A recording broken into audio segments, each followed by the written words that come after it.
السلام عليكم ورحمه الله وبركاته. ازيكم؟ عاملين ايه؟ يا رب تكونوا بخير. يلا بينا نعمل احلى صينيه سردين بالبطاطس، طعمها تحفه جدا. بما ان الفراخ غليت وكمان اللحمه غاليه، فيلا بينا ننتقل على السمك.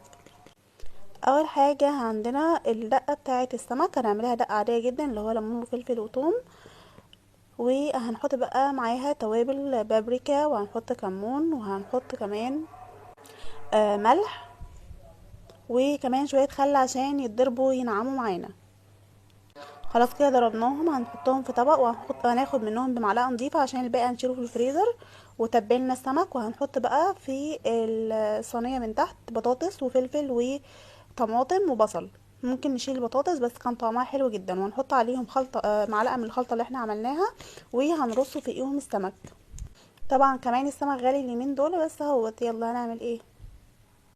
وهنحط كمان قرون من الفلفل الاخضر، وده اختياري الحراق. وهنحط معلقتين كبار من الزيت على الوش كده عشان لما نيجي نحطها تحت الشوايه. وهنحط شرايح من الليمون، وهنرفعها على البوتاجاز اول ما تستوي معانا. شايفين هي كده استوت؟